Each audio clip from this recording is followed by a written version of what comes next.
Salam sejahtera dalam kasih Kristus. Jumpa lagi dengan saya, Pendeta Don Wolandungo.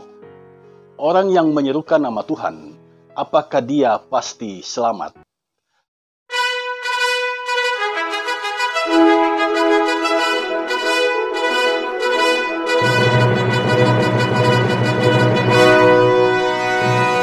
Mari kita perjelas tentang hal ini, belajar dari Roma pasal 10, ayat 8 sampai ayat yang ke-13 dalam sorotan tema, orang yang menyerukan nama Tuhan akan diselamatkan. Sebelum kita mendengarkan kesaksian firman Tuhan ini, mari kita mohon tuntunan kuasa Tuhan, mari kita berdoa. Ya Bapa, Allah yang Maha Kuasa, Engkau adalah Allah sumber hikmat. Saat ini kami datang kepadamu, memohon belas kasihan Tuhan, tuntun kami semua dengan hikmat-Mu di dalam kami memahami kebenaran firman saat ini. Di dalam nama Tuhan Yesus, kami berdoa. Amin. Jemaat yang dikasihi Tuhan, saya mau mengawali khotbah ini dengan menceritakan sebuah kisah sebagai pengantar mendalami Roma pasal 10 ayat 8 sampai ayat yang ke-13. Alkisah ada dua orang bersahabat, yang satu namanya Angga, yang satu namanya Beni.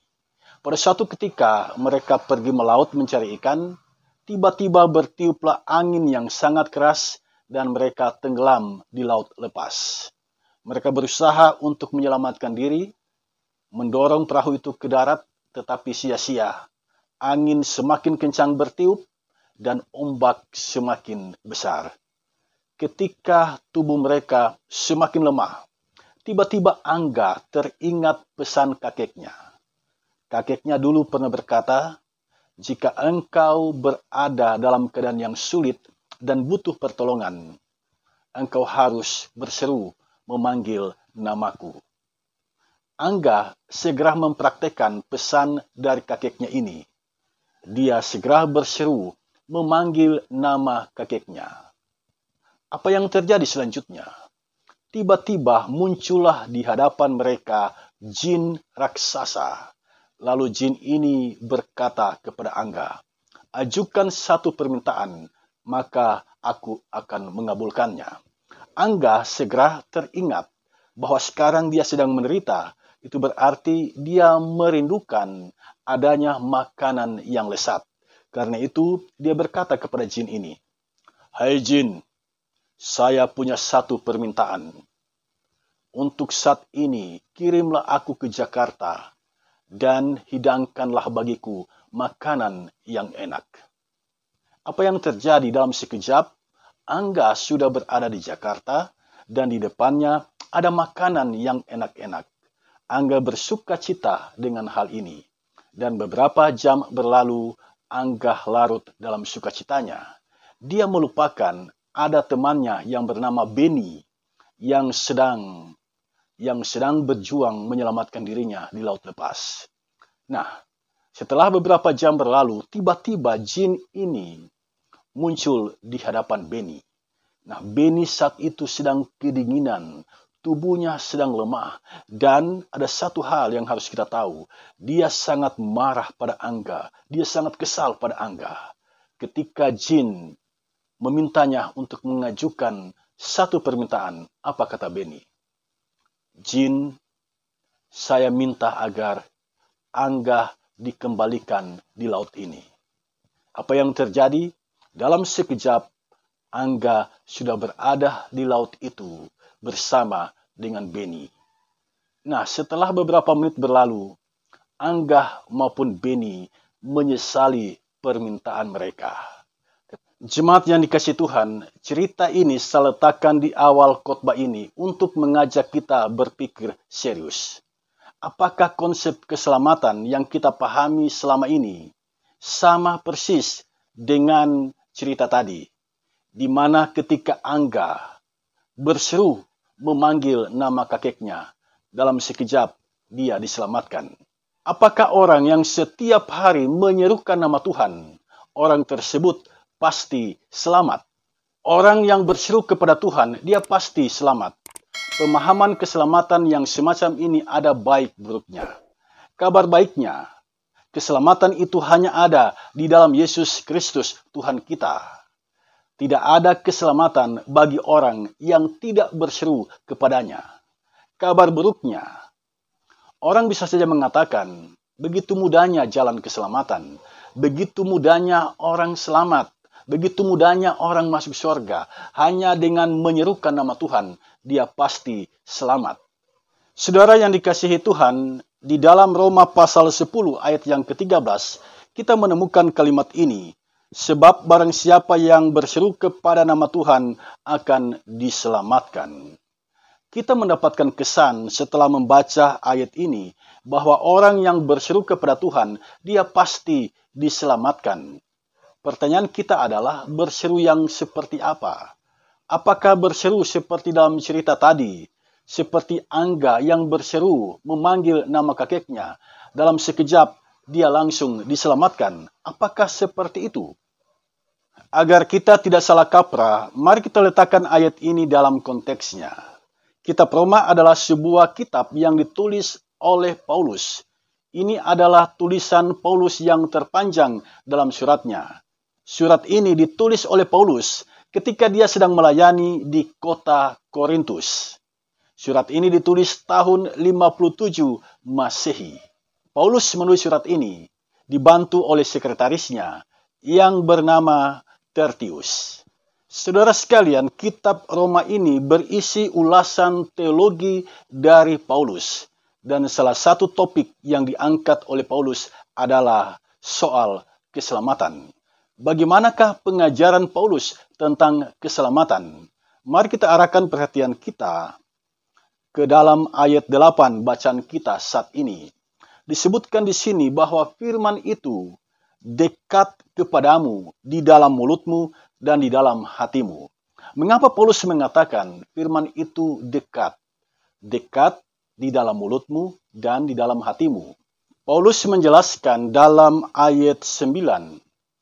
Dalam ayat 9 Paulus menjelaskan bahwa dengan mulut kamu mengaku Yesus adalah Tuhan, dan dengan hati kamu percaya Allah telah membangkitkan dia dari antara orang mati. Jadi ada mulut yang mengaku dan ada hati yang percaya.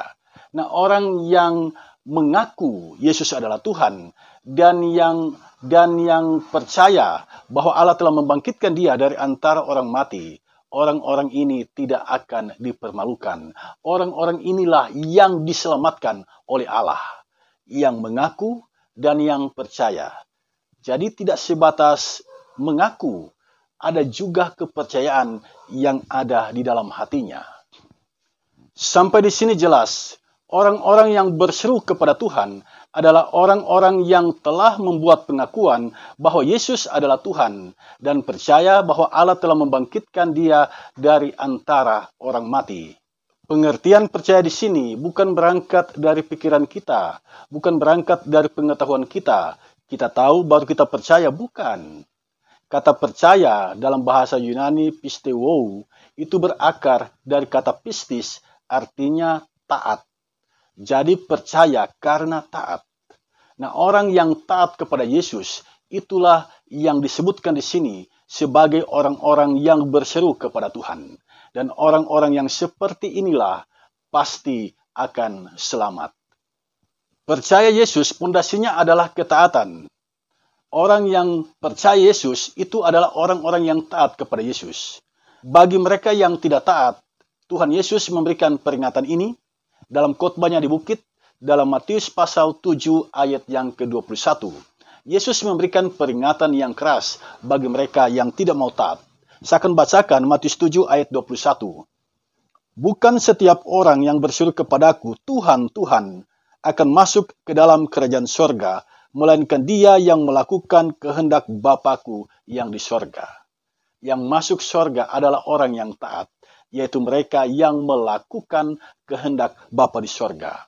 Nah, orang-orang yang taat inilah yang berseru kepada Tuhan, dan seruan mereka pasti didengar oleh Tuhan, mereka pasti diselamatkan oleh Tuhan.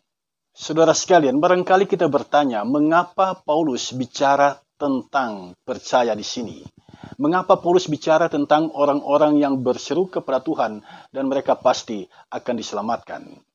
Nah, jika kita belajar catatan sejarah, ternyata sebelum Paulus datang ke kota Roma, orang-orang Yahudi yang berada di kota Roma telah dikeluarkan oleh Kaisar Claudius.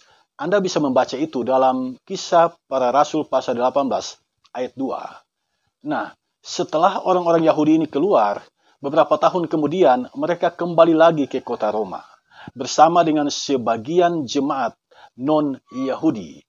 Nah, ada ketegangan antara orang Yahudi dan non-Yahudi. Jemaat yang berlatar belakang agama Yahudi masih memandang diri mereka tidak sama dengan orang non-Yahudi, tidak sama dengan orang Yunani. Mereka masih merasa status mereka sebagai umat Allah itu di atas dari orang-orang non-Yahudi. Nah, sikap yang seperti ini menimbulkan ketegangan di dalam jemaat. Dalam situasi dan kondisi yang seperti inilah, Paulus mendapatkan laporan dari teman-temannya dan Paulus menulis surat Roma ini. Jadi surat ini ditulis oleh Paulus ketika dia mendapatkan laporan bahwa ada ketegangan antara jemaat yang berlatar belakang agama Yahudi dan yang berlatar belakang Yunani. Mari kita lihat ayat 12 bacaan kita. Di sini Paulus mencoba menjembatani antara dua kelompok yang bersitegang ini. Dalam ayat yang ke-12, Paulus menulis, sebab tidak ada perbedaan antara orang Yahudi dan orang Yunani. Karena Allah yang satu itu adalah Tuhan dari semua orang, kaya bagi semua orang yang berseru kepadanya. Tidak ada perbedaan, kata Paulus. Tidak ada perbedaan antara Yahudi dan Yunani. Orang Yahudi maupun orang Yunani menyembah Allah yang sama, berseru kepada Allah yang sama. Karena itu, keduanya sama di hadapan Tuhan. Orang Yunani maupun orang Yahudi sesungguhnya sama di mata Tuhan. Setelah Paulus menanamkan konsep ini, mengajarkan pemahaman ini, barulah Paulus tiba pada sebuah pernyataan yang dicatat dalam ayat 13, sebab barang siapa yang berseru kepada nama Tuhan akan diselamatkan, siapapun, entah dia Yahudi, entah dia non-Yahudi, entah dia Yahudi maupun Yunani, jika dia berseru kepada Tuhan, dia pasti akan diselamatkan. Jelas bagi kita di sini, keselamatan itu dimulai dari iman. Ketika engkau beriman kepada Tuhan Yesus, engkau diselamatkan oleh Tuhan Yesus. Jika engkau berbuat baik, itu bukan supaya engkau selamat, bukan. Jika engkau berbuat baik, itu adalah ungkapan syukur dan terima kasih, karena engkau telah diselamatkan oleh Tuhan Yesus ketika engkau percaya kepada Tuhan Yesus. Mengaku dengan mulutmu bahwa dia adalah Tuhan, dan mempercayai bahwa Allah telah membangkitkan dia dari antara orang mati. Jadi keselamatan itu berlaku bagi semua orang, entah dia Yahudi maupun Yunani. Ketika dia mengaku dengan mulutnya bahwa Yesus adalah Tuhan dan percaya dalam hatinya bahwa Allah telah membangkitkan dia dari antara orang mati, engkau pasti diselamatkan. Saya mencatat 3 hal. Yang pertama, di dalam kehidupan bergereja tidak ada sistem kasta, tidak ada tingkatan sosial. Yahudi, Yunani sama di mata Tuhan dan menyembah Tuhan yang sama. Kesadaran ini harus ada pada kita. Dalam kehidupan bermasyarakat jelas sekali status sosial kita, tetapi di dalam kehidupan bergereja tidak ada perbedaan status sosial. Kita semua sama di hadapan Allah dan kita semua menyembah Allah yang sama. Yang kedua, jalanilah kehidupan yang selalu mengucap syukur kepada Tuhan. Jangan gampang kecewa, jangan mudah mengeluh. Mengapa? Karena kita semua ketika kita percaya kepada Yesus Kristus Tuhan kita, mengaku dengan mulut kita bahwa dia adalah Tuhan dan percaya bahwa Allah telah membangkitkan dia dari antara orang mati, kita pasti diselamatkan. Jadi kita semua yang percaya kepada Yesus adalah Tuhan. Kita adalah orang-orang yang sudah diselamatkan. nilai keselamatan ini lebih mahal dari nyawa kita. Lebih mahal dari nyawa kita. Karena itu jangan sia-siakan keselamatan yang telah dianugerahkan oleh Yesus Kristus Tuhan kita. Dia berkasih karunia setiap orang yang percaya kepadanya. Tidak binasa, melainkan beroleh hidup yang kekal. Entah dia Yahudi, entah dia Yunani, dari suku bangsa manapun. Ketika dia percaya kepada Tuhan Yesus, dia beroleh keselamatan. Karena itu jalanilah kehidupan yang selalu mengucap syukur. Karena setiap orang yang percaya sungguh-sungguh kepada Tuhan Yesus, dia adalah orang yang telah diselamatkan. Yang ketiga, karena kita adalah orang-orang yang sudah diselamatkan, jangan takut bersaksi Yesus adalah Tuhan. Jangan takut bersaksi Allah telah membangkitkan dia dari antara orang mati. Hal ini saya tegaskan di sini, sebab dalam perjalanan kehidupan beriman, ternyata ada orang yang meninggalkan imannya dan menganut kepercayaan yang lain, berimankan kepada yang lain.